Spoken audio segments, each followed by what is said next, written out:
the talk show Lead from Within. With me today is Carol Ann Cooper. Carol Ann, how are you? I'm well, thank you. Really pleased to be on here again. It's like, gosh, Friday comes round again. Yeah, we are on Zoom today. So I'm going to share this video. My name is Dr. Sharon. Today I want to welcome you to the Great Challenge Survival. I would like to show you how you can find someone after a heart while increasing your chances of connecting to decision, heart, and how you on this journey. We'll begin to how you define the quality of power. Be able to work on your limiting beliefs that are affecting your life and your mindset, while focusing on what is really important to you. Somewhere on this page right now, there is a button that says leave your name, number, email address. Here is the deal. I have 15 top experts around relationship, business, finance, and wealth. And they have found the freedom in their lives, meaning they have invested in their faith and now they are living a life that is highly inspirational, doing the things that they want when they want.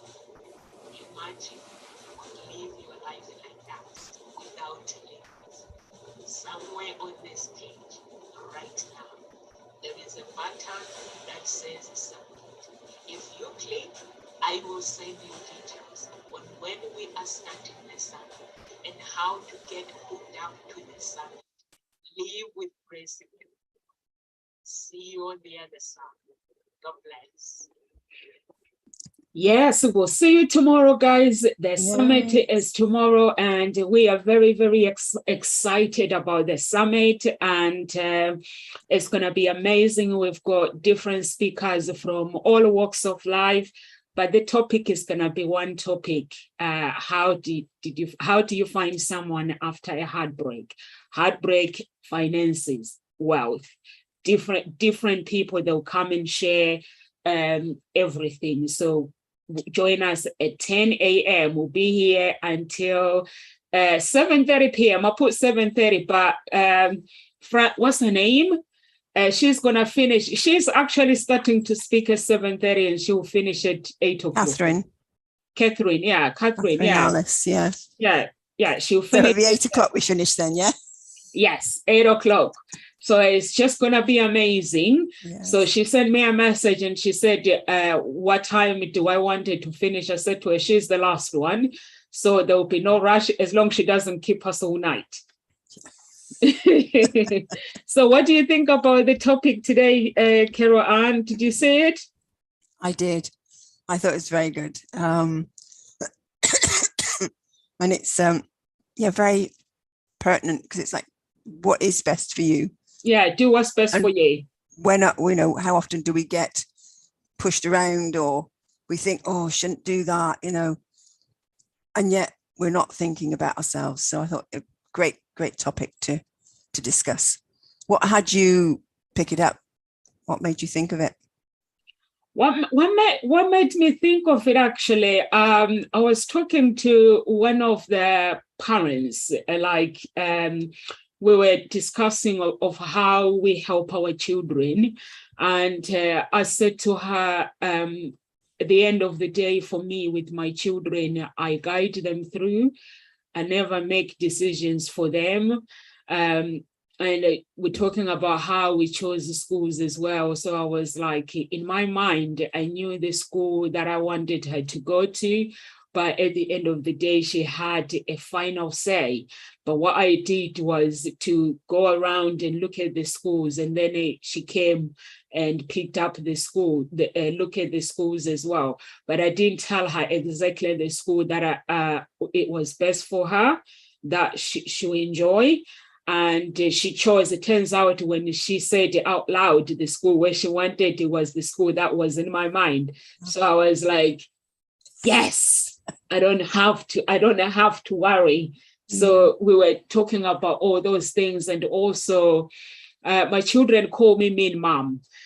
Because when it comes to decisions, when we are making decisions, I always make it very clear that everything that we do, it does not involve friends. Because if I consider their friends, that if their friends are not there, they're not going to cope. Then at the end of the day, those friends, they're not going to be there when they're maybe 20, when they are 19. No one knows the future, so they're not going to be there. So when I'm making a decision, I always make a decision and help them make a decision where they pick things because of their destiny, because of what they want. Friends, they meet them after. They can hang out with friends. I help them build a relationship with their friends. But when it comes to choices, friends, it has to be put on the side. And family members, it has to be put on the side. It's like we have a meeting with her and the school to decide whether the subject, now she's picking the subject. So I'm just going to be there and listen. I'm not going to suggest any subject. I'm not suggesting anything. And her dad will do the same. We're not suggesting anything. She's just going to have to pick whatever she wants. No pressure from the parents. So I don't know. What do you think? Yeah. It is important. It's important for them to make up their own minds, but be informed, and just it's allowing them to have all the information and discussing it with them, and just, just sharing what your viewpoint is, but without the pressure of, well, this is what I think you should do. It's just having a discussion that ultimately it's them knowing for themselves what's best for them. And it helps them to grow up then more as an assertive adult, because as an adult, there's times we have to make decisions. And, we're in situations where we might feel we're pressured into something.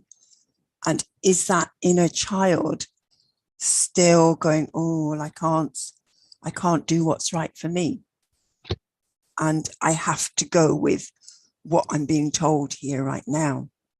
So it does allow them to grow up and be much more assertive and comfortable in their own being, in their own skin, in their own, with their own values and what is right for them or best for them. And one of those things is actually getting to know yourself, getting to know what you like, what you feel comfortable with. And so it is important, if you feel that you're being pressured into something, just pay attention, first of all, to how you feel about it, because it's acknowledging your gut instinct, because your gut instinct never lies to you. The problem is we tend to ignore it. We tend to override it because we're fearful of upsetting the other person or being shut out and pushed away and not being included. So we need to be able to pay attention to how we feel, and then be able to speak up for ourselves and say, well, actually, that doesn't feel right for me, and be able to say no. Or put another scenario, another suggestion. There are 3 answers to someone giving you a request to you or telling you to do something. You can say yes, you can say no, or you can make another suggestion. Most people forget about that option. You can negotiate.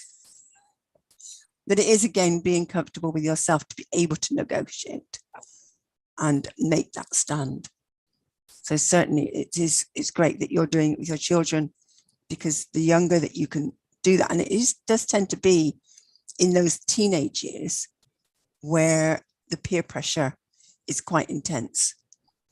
And if it's not nurtured there in a healthy way, then it does impact as you get older and when you go into adult life. So that's why things show up in your workplace that you go, oh my goodness, not this again. It's because it wasn't dealt with when you were a child, when you're in those teenage years, when you're those younger years. So again, it's lessons that come to teach us. As I keep saying, life is one big lesson, or series of lessons. So certainly, so well done for giving your children that option. And I know I always used to, with my own children, give them options with things, because it's about making a decision. And it's not making a decision for them, it's empowering them to make a decision for themselves. So I would give them a few options of, say, well, what we're going to eat today. You can have this, this, or this. What would you like? And then they have to make a decision. In terms of their school, we went, when it was a secondary school, thinking back, we did go and look around the local schools. But the one that was the most local, I liked the look of. And we talked about it, and it just, both my children went there. But in hindsight, they're now saying they wish they hadn't. But it's like, you don't know until you get there. We had the discussion at the time. And I can't remember back. It's such a long time ago now. So, yes, I'm glad that you've given yours that opportunity to look and make up their own minds. And yeah, she came to the same conclusion as you did. How great that is. I just pray to God, Carol Ann, because if I actually give somebody a decision and make a decision for someone, then if their life it doesn't work, then I get in trouble. So all I do is I put my prayers to God and I just hold that energy, and then it's up to my daughter to make that decision, or her sister. But with what I do is I always my job is to guide them. I explain the reason why they have. I explain the good thing, the positive about something, and then the negativity about that thing, if it's the school or if it's the activities, or even with my friends. I always do that. When they come to me with a problem, I always have to make sure that when you are telling me this problem, tell me the part that you want me to play. What do you want me to play? What part do you want me to play? Do you want me to listen? And sometimes when somebody tells you a problem, they don't need an advice. All they want is for you to listen to them. So you have to, as a person, as a friend, you have to listen. Like my friend, when they come, sometimes I manipulate them and use the psychology for them to make a decision and not me suggesting something. So I'll keep asking questions, going deep until they come. They're like, oh, actually, I want to do this. Nomsa, I've realized actually I want to do this. So I always do that. Instead of me giving somebody advice, I'll keep asking questions like, it's amazing, or we just keep talking, and I'll keep talking like a friendly talk, and then somebody will just come in and come out with a solution themselves, and I'm like, yes, I don't have to go through all this again.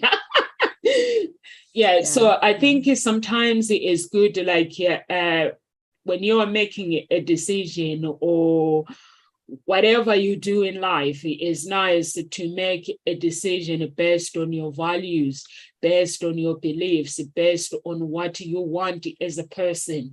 It's like when somebody is going through a divorce, like let's say they are going through a divorce, or they're deciding whether to stay in that relationship or to leave.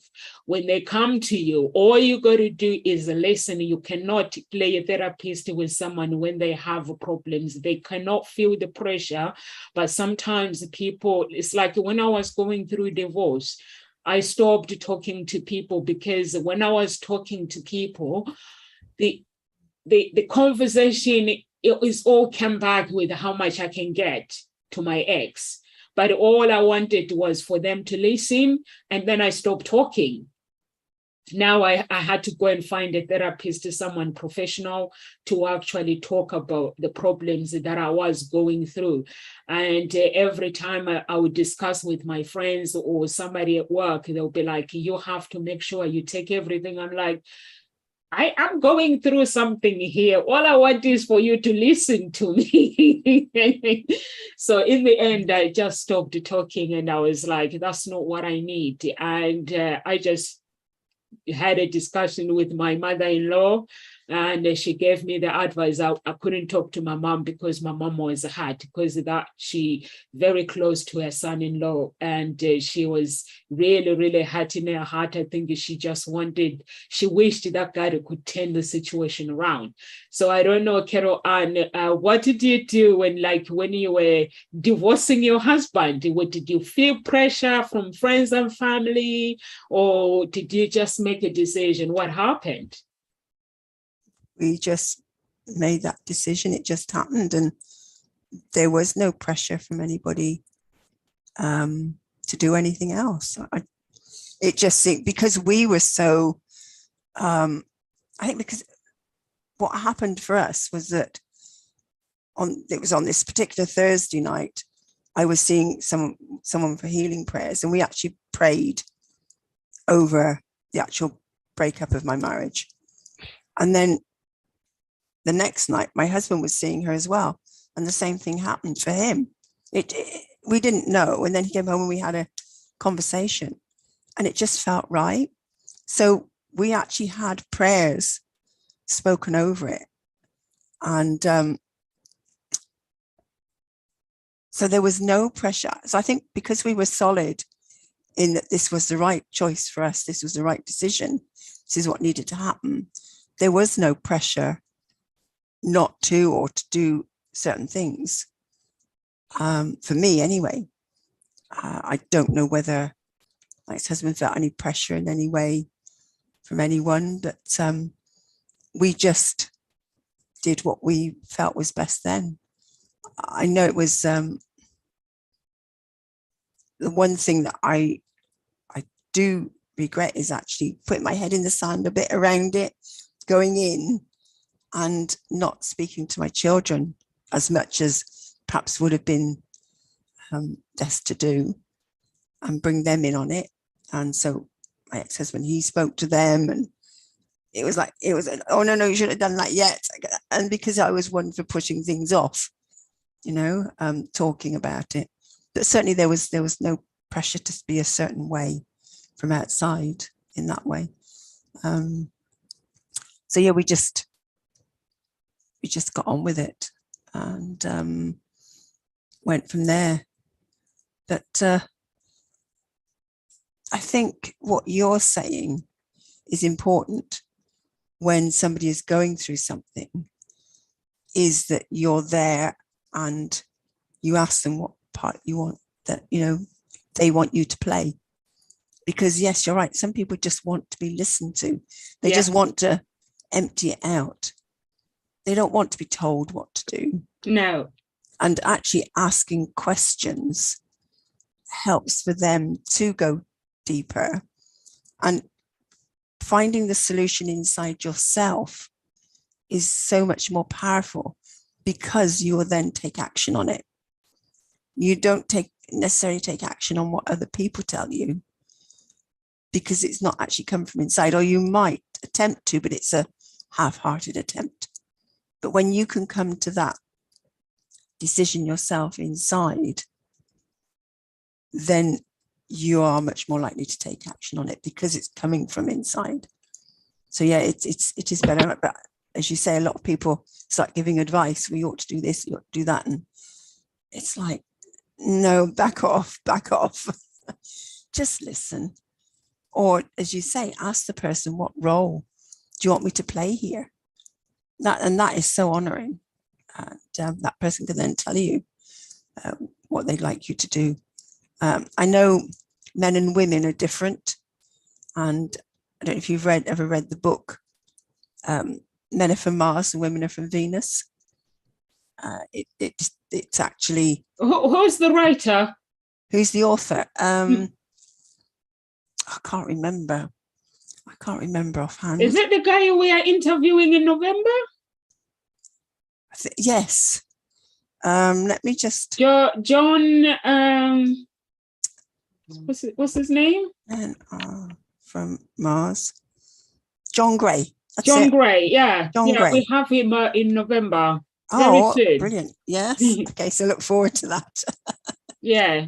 And but yeah, he talks about the differences and how men and women are different in responding or reacting to someone in trouble, and that's why very often men and women sort of clash with it, because what they want from sharing something or sharing an upset is totally different. So come along to that talk and let's hear what he has to say about that, because that's really interesting talk. Oh, yeah, that would be interesting, yes. actually. Yeah, that would be interesting. Yeah. It's fascinating. I'm really looking forward to him. That's why it's important, like the topic that we're talking about today, that don't feel pressured. Are you easily influenced by friends? When I conducted John Ray, I conducted so many speakers because he's been in the industry for a very, very long time, and he speaks.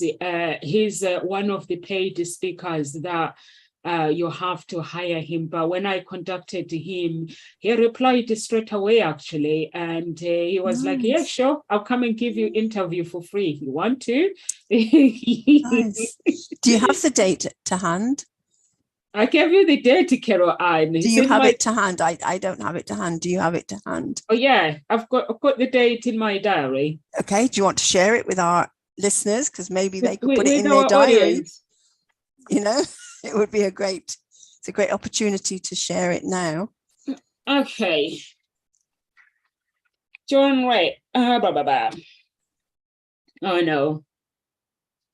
Yeah, it's on the 1st. 1st of November. 1st of November, 9 p.m. 9 p.m. Yeah. Okay, so put it in the diary, folks. Yes. Yeah. 9 p.m. I always have. I always have my diary. I have my phone as my diary. I have my diaries there. That's why I said, if you come where I work, whatever you need, you'll find it there. My diary is always there. Yeah. Brilliant, so yeah, brilliant. We have him 1st of November 2022. Yeah, very soon. Okay, so we can. That's a great conversation to have with him to open up there. He was the first person that I conducted, and the first person that responded yes. Okay. So nice. Okay, I look forward to that, and I will check that is in my diary. Yes, please put it in your diary, and also before I confirmed it, as soon as I confirmed with him, I actually confirmed it with you that we're not going to do gossip talk shows in the day. We're going to do. So it's a Tuesday. Yeah, I'm with you. Yes, you did. I remember the conversation now. Yes, so it's in my diary. Yeah, so you have him. Yeah, and so we won't be here at 1:00 on that Tuesday. No, I might come in just to say some few things, but we'll be at 9 o'clock. We're gonna do it in the evening. We're just gonna keep it simple. Yeah. Do it in the evening with him. Yeah. Yeah. Nice. Okay. So where we're at, so it's so I like it when you say giving options, and you're saying you used to give your children options. But when my children are sick, they don't have options. No. But sometimes when my children are sick, we take temperature. If the temperature is okay, I say to them, go to school. If they're really, really sick, they stay at home. But if I'm not satisfied, I say, go to school, I'll come and pick you up if the teachers are worried. And then they never come back. Yeah. Interesting, because I only had a few odd days off school. I was never ill. I only remember one bout of illness that I had. I was really sick. And I was off school for, I think, a week or a fortnight. So I was really ill. And I didn't want to go back to school after that, because I think what I was more concerned about was everybody saying, how are you? How are you? How are you? And I was like, I can't face that. As I sort of dawdled my way back to school. But it was fine once I got back in again. And but that's the only time that I remember. That was in the primary school. And yeah, no, I was always at my parents, they were like, no, you're not ill, off to school. So we weren't, well, I was not someone who was ill. I was very fit and healthy, and yeah, I was a fit yeah. child as well. When I was growing up, I was never ill, just old silly things. I used to have problems with my eyes as well, a lot when I was growing up. But my grandmother would put tomato juice, like, you know, the leaves, the green one. Uh-huh. It's very painful. She would just squeeze the juice and just open your eyes and squeeze. Oh, and then the following day, I'm good to go to school. Yes, so yeah, it was good. Back to the topic. I think it is very, very important for somebody when you're making choices in life. And also, it's like when I used to call myself not normal. My family were wondering if I was normal or not normal. And but me and my friends, me and my friends, in my heart, I knew that the people that I was friends with, there's got to be some boundaries. If I'm making a decision, I don't speak to my friends. I go quiet. Even when I came to the UK, I didn't tell my friends that I was coming to the UK. There were two guys actually, they were like my brothers. So we were arranging to come to the UK. And I arranged with them, and I told them to go quiet and don't tell everybody. So we arranged to come to the UK, but then the arrangements were tough. It got really, really tough. And then in that process, I got another opportunities, because I never stop. When things get tough, I don't stop. I keep searching and I keep searching and I keep searching. So I kept searching. Now I was searching with them, and then I was searching the opportunities on my own as well. So I got the opportunities, and I didn't tell them. I got here, and then I made a phone call. I was like, sorry, guys, I'm in the UK now. And because I didn't want people to tell me the reasons. People always find the reasons why I was young. This was always coming up. Like, so you are young. Like with my mom, I go and tell my mom that I'm traveling tomorrow.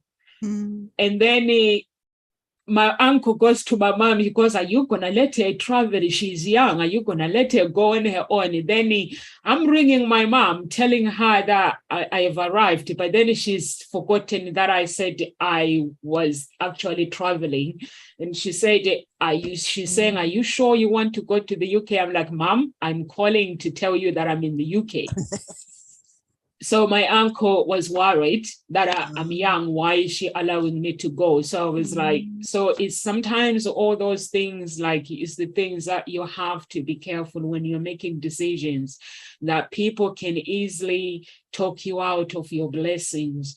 And for me, I always, when I'm making a decision, it's a very, very scary thing to make a decision on your own. I always, when you hear me speaking, that means I'm talking.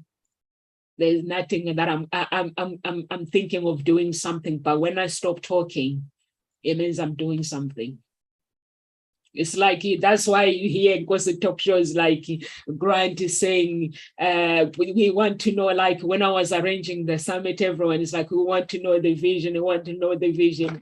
And I was like, okay, but I keep telling you over and over and over. There's times where when I make a decision, then I stop talking. When I stop talking, it means as a Christian, I'm handing over to God to say, I don't know, when you make decisions, Carol Ann, like for me, when I'm making a decision, I talk about it, and I sometimes I keep it to myself, but then there's times where I have to speak to God and say, God, listen, this is who I think I should become. This is my vision that I think I should be. Is there any hidden possibilities that my vision could be bigger than this? So can you give me the sign? Then if I ask God to give me the sign, that means I have to stop talking.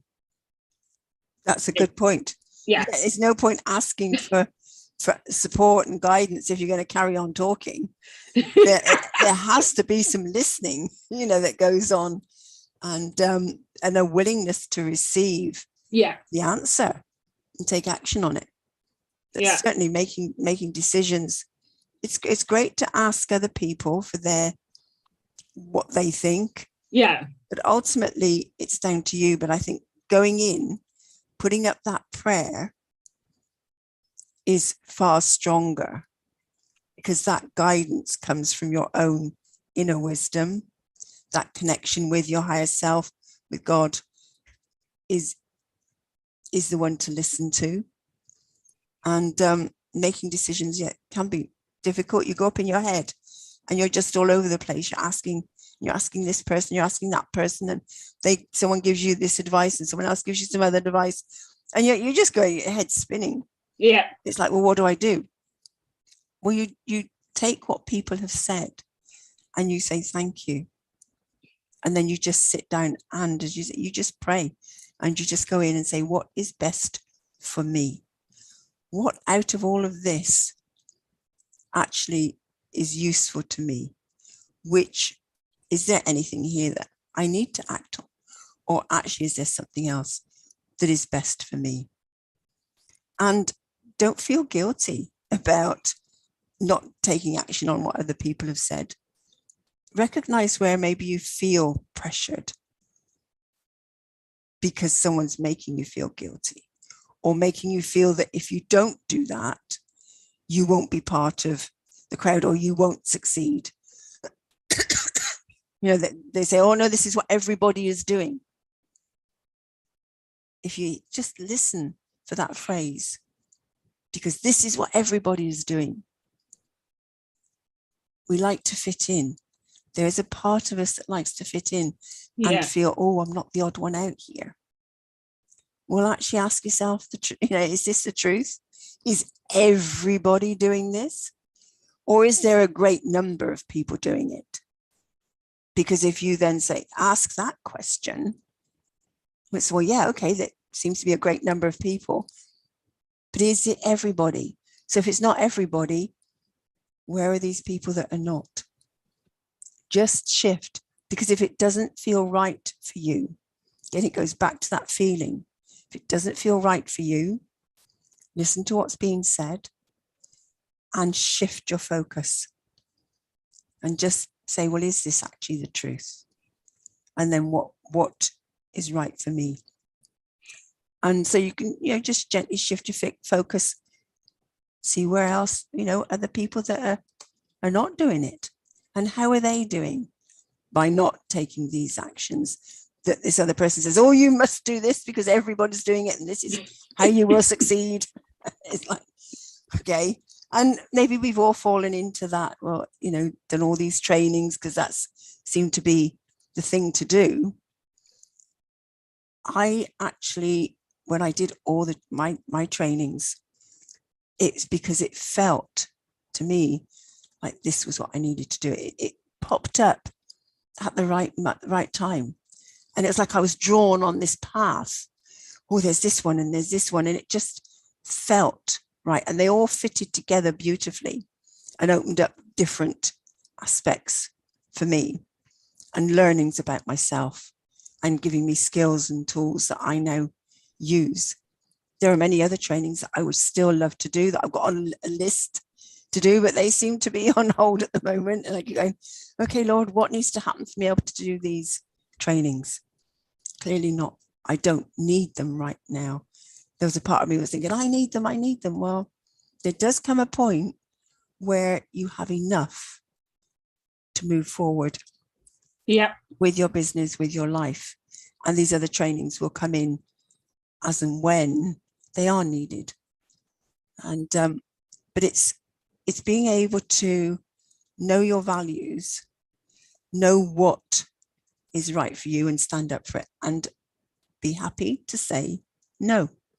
I remember when I was in my teens, I was probably about 14, 15 at the time, and it was one of my older cousins, and he was trying to give me a lift home, and he was trying to get me to smoke a cigarette. And he was going, go on, kept on at me. But it was something that I had made up my mind. It was something that I didn't see the point of, and I never, ever wanted to do. But I could feel this pressure. Just have one, just try it. Just try it and see. There's no harm in just trying it. Can you hear the words, that pressure to just get you to conform? And I actually stood up to him and said no. And I'm really grateful that I did, because if I hadn't, then I wouldn't have felt great with myself. And that would then have stayed with me for the rest of my life. There's that feeling of, well, I gave in, but I didn't. I said no, and I meant no. And so no, it was, but I had to fight for that in that moment. It's like, no, Bobby, I'm not going to. I don't want to. I never want to. And I never have. Unfortunately, with the society as it was when I grew up, I was a passive smoker because it was all around me, and I never actually thought about that at the time, but realized how much I was being a passive smoker, because I was, it was just okay for people to smoke wherever I was, and it wasn't till later on that I got to say, no smoking in my house. Yeah. And so when they brought it in to society as well, it was like, oh, thank you. Because it did actually affect me. I used to, if we had friends around and they smoked, I ended up with a sore throat the next day and a stuff up nose. And I'm thinking, why am I allowing this?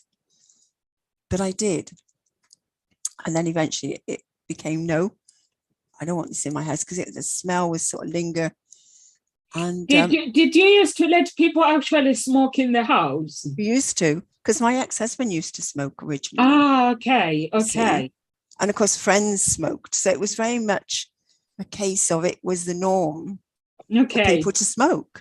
No one smokes in my house outside. Not anymore. No more. I do not smoke, so no one smokes in my house. They have to go, and I don't provide alcohol. No. Okay. I don't drink, and when somebody comes and visit, I don't provide alcohol. The reason why I don't provide alcohol, if people come here, they buy their own alcohol, or Martin will go out with them and they choose the alcohol, and then he will pay for alcohol. But I will never go to the shop and say specific, what do you drink? Especially, I need to buy you this alcohol. No. So I don't smoke, and I don't store alcohol in the house. Simply because I've never seen a reason why I need to store alcohol in the house. So that is the reason why. And I've tried beer once with my friends, because she was like convincing me to try beer. And I was like, if I drink blackcurrant, there's some sugar on it. It tastes really nice. But with this alcohol, I don't see why I should drink it. It tastes horrible. So I was like, no, I'm not drinking it. So that's why. So I don't really drink, and I don't smoke. So I don't know. I pray and hope that my children, they're not going to drink or smoke. But I'm not going to stop them and say, no, you shouldn't smoke. You shouldn't do this. Because the more I say no, the more they want to try it. Because when you say to somebody no, they are curious. They become curious about this no. Why is she saying no? So anyway, Carol, and anyone who is watching right now, and please share your retreat with our audience as well, because you have a retreat that is coming up. So anyone who is watching you right now, they want to know who you are and how they can find you. Please tell our audience quickly. Yes, Caroline, I'm the writing facilitator. What I do is I assist entrepreneurs in becoming more productive with their writing. But more importantly, they experience free-flowing writing. They experience an unlocking of the writer within and getting their story written, getting their book written, because you can't publish what isn't written. And all of this has actually come about through my own journey of unlocking the writer within. And I'm putting on, running this 5-day immersive writing retreat. It's where it's just going to be a small group of people. We're getting together, and I'm going to facilitate. It's giving them time, but also the facilitation to unlock that writer within, to feel what is there, the emotion or aspect of a story, which very often holds people back and stops them from writing it, to be able to feel that. And there'll be that huge cradle of emotional support that's there. And yeah, it's all full accommodation and food as well provided, and the facilitation. And so you can just really immerse yourself, time away from home, time away from distractions, and just to say a small group of people. There's only 3 places left. And so if you're interested in finding out a bit more, because it's in a week's time, it starts on the 16th of October. So yes, it's short time, but pay a deposit. I'm happy for payment plan to go beyond the retreat. And also there's a guarantee that I'm offering that you pay your deposit, you do the 5 days. If you don't experience any shift or change with your writing, you pay me nothing more. So I think great guarantee. Yeah, just come along and experience this work.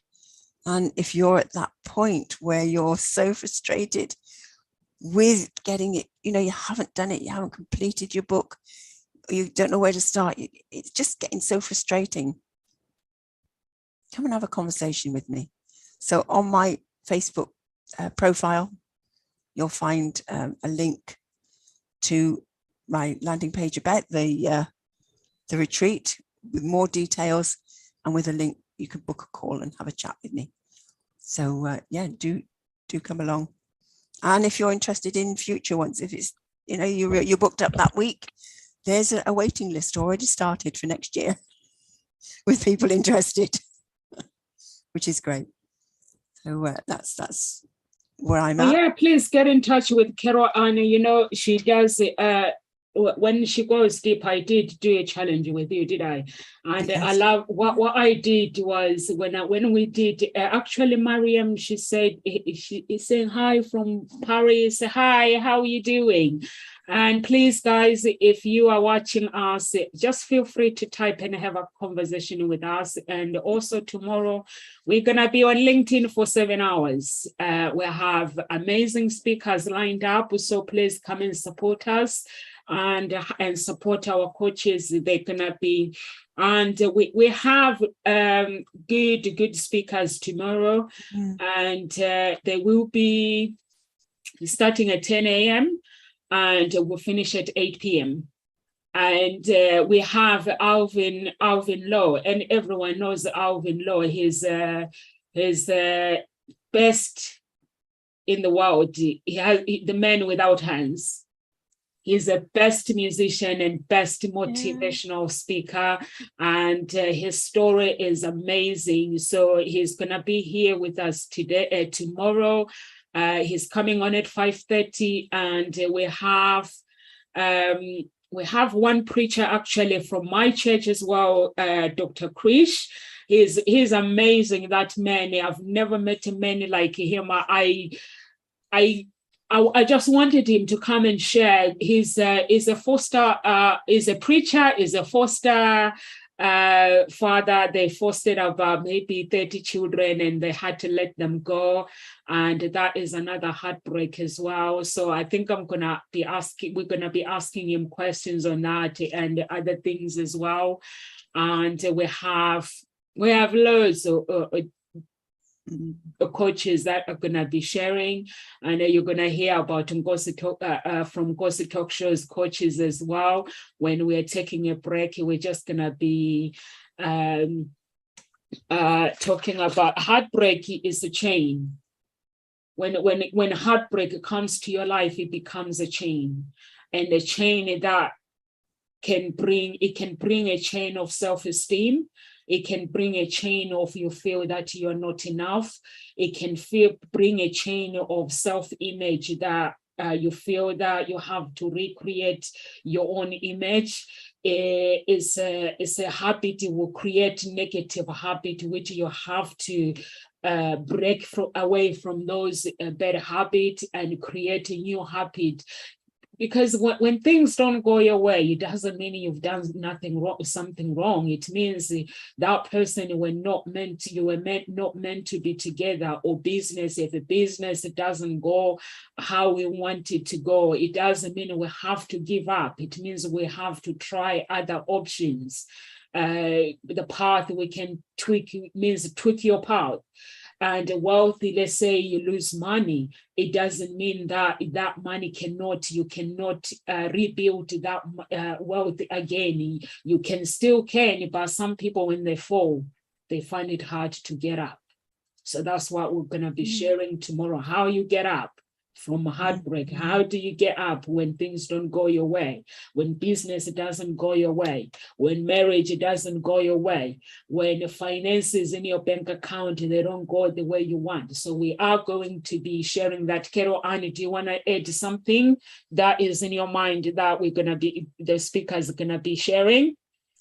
I think you've covered it quite comprehensively there.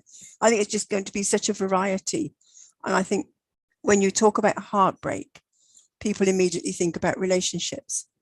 I think the important thing that you've just touched on is that there are other aspects of this that can cause you heartbreak. It's not just about a relationship breaking down. You know, it can be about your business. It can be other things that happen. So come along and listen to the variety of things, because it might just touch you or speak to you, because there may be something that you're stuck with in your life and you hadn't actually put it down to a heartbreak, a particular heartbreak that's nothing to do with a relationship breaking up.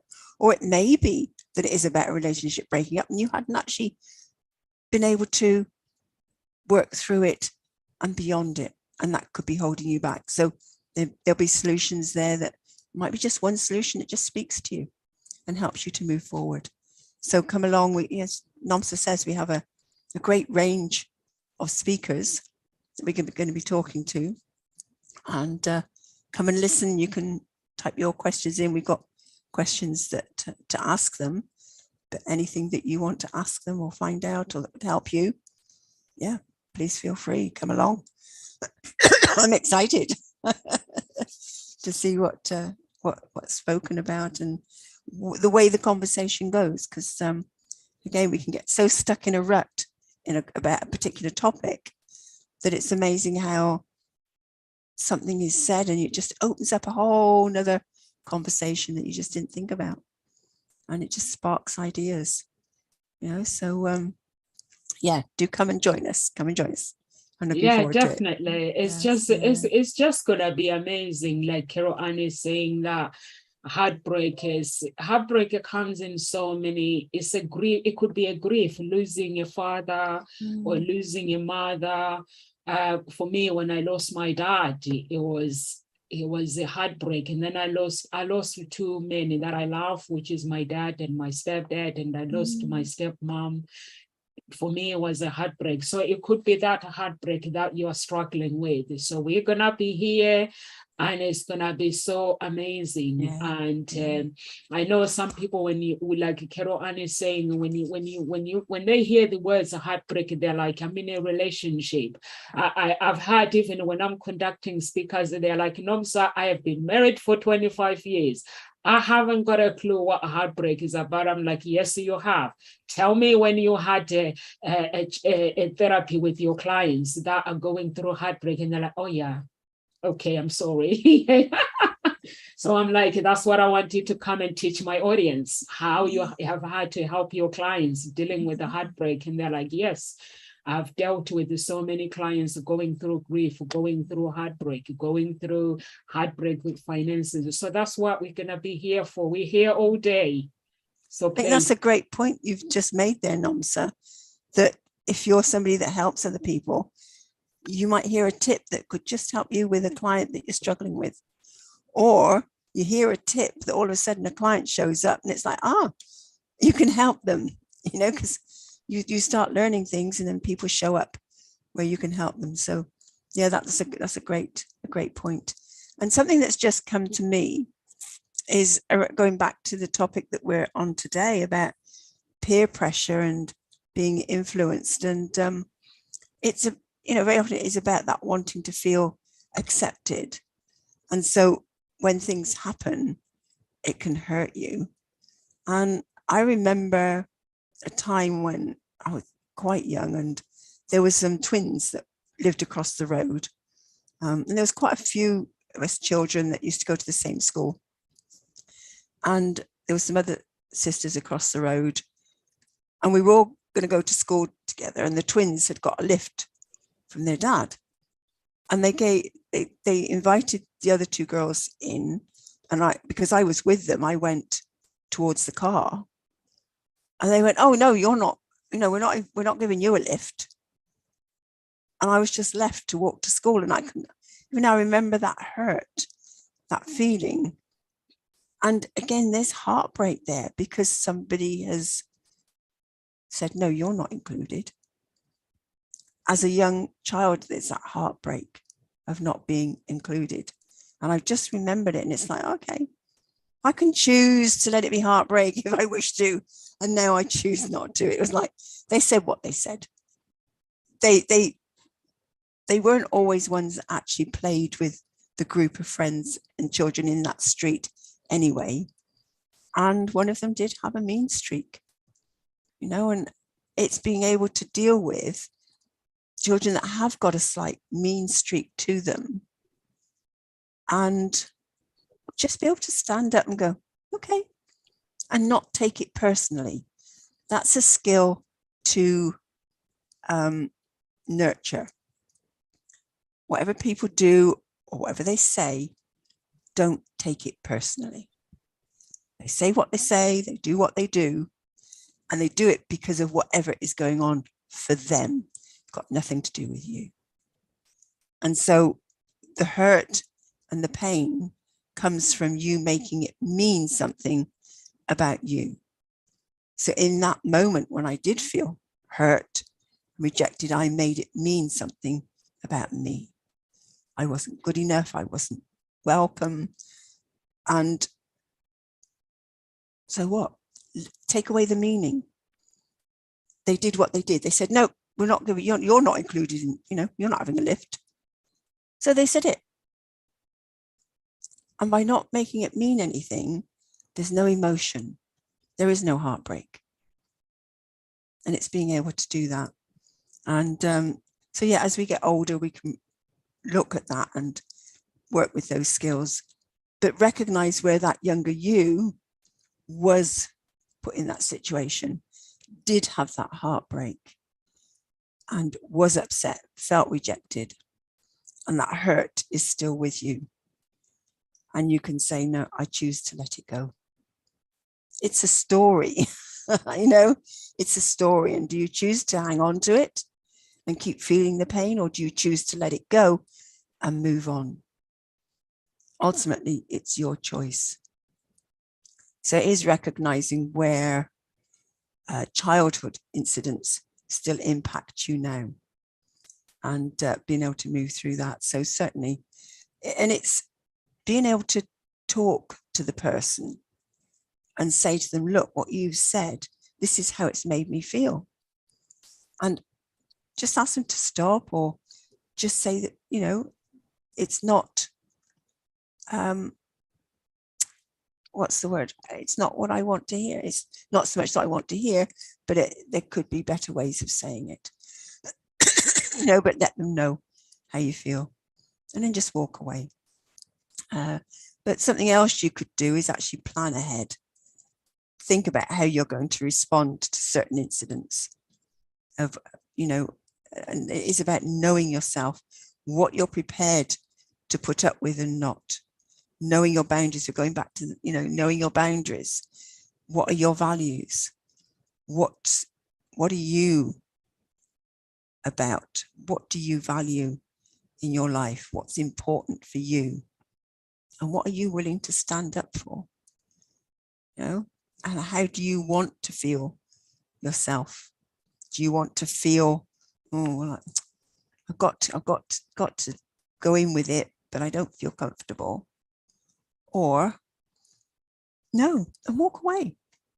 And that's something that there's a T.R. Sebastian. I love this quote. Never feel guilty for doing what's best for you or for prioritizing what you value in life. Never feel guilty for being honest about how you feel, and never apologize for being you. That I thought that is so important. That sums it up in a beautiful nutshell. There's, never apologize for being you. You have to get to know you, first of all. Yeah.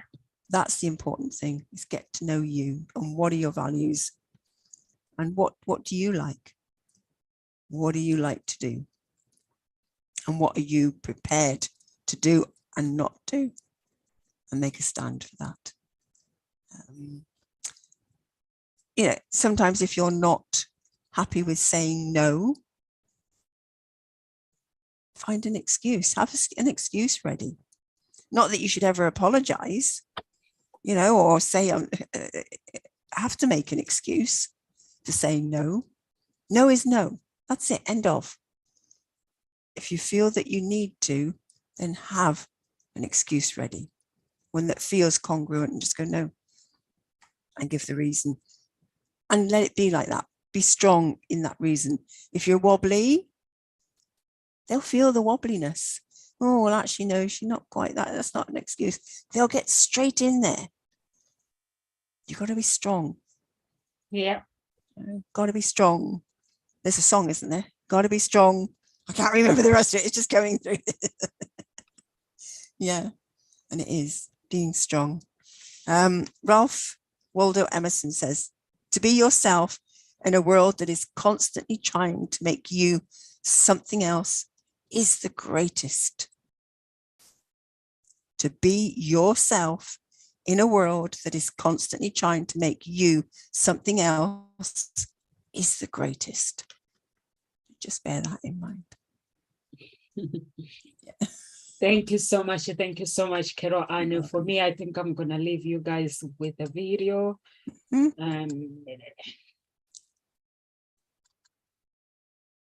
Let's play the video. It's not such today. I want to welcome you to the Breakthrough Challenge Survival. I would like to show you how to find someone after a heartbreak while increasing your chances of connecting to your enemy and transition from heartbreak and loving again. On this journey, you will begin to be able to control how you view, define the quality of your power, and be able to work on your limiting beliefs that are affecting your life and your minds, while focusing on what is really important to your goal. Somewhere on this page right now, there is a button that says leave your name, number, email address. Here is the deal. I have 15 top experts around relationship, business, finance, and wealth. And they have found breakthrough and freedom in their lives, meaning they have invested in their breakthrough. And now they are living a life that is highly successful, doing the things that they want when they want. Imagine you could live your life like that without limits. Somewhere on this page, right now, there is a button that says submit. If you click, I will send you details on when we are starting the summit and how to get hooked up to the summit and live with grace again. See you on the other side. God bless. See you on the other side tomorrow, everyone, and live with grace. See you tomorrow on the summit.